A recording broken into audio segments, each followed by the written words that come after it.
My name is Mike, and this is the Hot Seat. On the Hot Seat this morning, the Breitbart tapes on the young Barry Obama was a complete bust. All this hype, all this rhetoric that we had this damning evidence, and all they showed was a young Barry giving accolades to an African-American law school teacher over issues of lack of diversity. And the conspiracy theorists out there, which I don't consider myself one, although people have labeled me so, due to my comments on 9/11, Navy SEAL Team 6, JFK, magic bullets. Folks, what I do is I look at each issue, I look at the evidence gathered, I weigh the preponderance of the evidence, and I draw my own conclusion. Same thing with the fact that I know Obama's a fake. I know his birth certificate is a fake, and it's based on the preponderance of the evidence. And these tapes that were shown on the Hannity show last night were nothing. It proves absolutely nothing, except it proves that Obama was a better speaker then than he is now.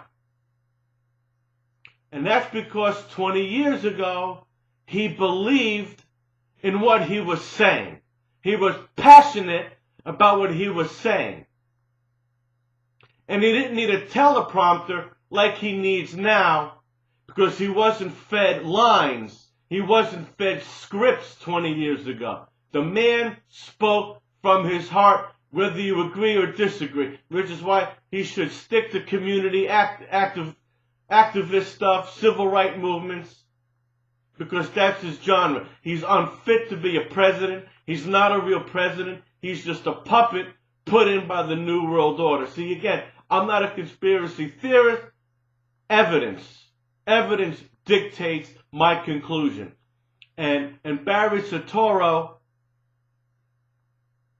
was a man of conviction 20 years ago. He held a live press conference. I think it was Daimler Chrysler in North Carolina, because I caught the tail end of it. He couldn't even remember where he was. If you people go on the internet and look for that clip, he didn't even remember where he was. And then he paused again, because he forgot his script. And he asked the crowd, is everybody all right? Is everybody all right? Because he lost where he was. Because he doesn't even believe his own BS. But he didn't need a script or a teleprompter 20 years ago, because he believed in what he was talking about. And as far as, the conspiracy theorists and Michael Savage saying that Breitbart might have been killed because of these tapes, well, if he indeed was murdered over what we saw last night, that was a pretty lousy reason to die. I was all set to compare him to Vince Foster. Excuse me. He had damning evidence on the Clintons with their scams in real estate. They pulled in Arkansas. The man's office was ransacked. His body was moved. But this is apples and oranges, folks. Those tapes were an absolute bust. And then Hannity has these two kids on, basically they're kids, and they gave, more rhetoric. Oh, we've got more tapes. Oh, we're going to release them in the future. Why? First of all, why wait? Are you waiting for a payoff from the Obama machine to not show them? Or you waiting for the government to shut you down?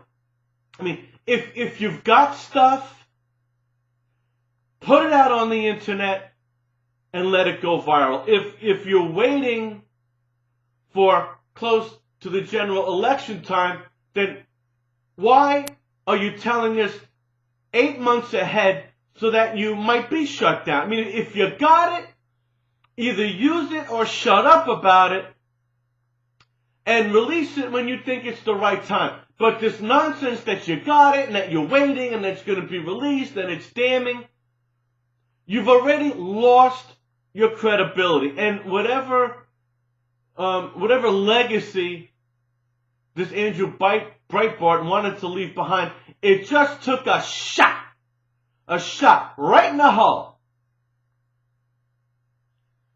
Those tapes were a joke. Because, folks, Barry got through the Jeremiah Wright litmus test. This isn't going to stop him. And it was a joke. And it was embarrassing. My advice to Breitbart.com, if you don't have tapes of a young Barry Obama saying that he hates America, that he hates white people, and that he hates Jews, if you don't have something like that, shut up and get a real job. My name is Mike. This is The Hot Seat.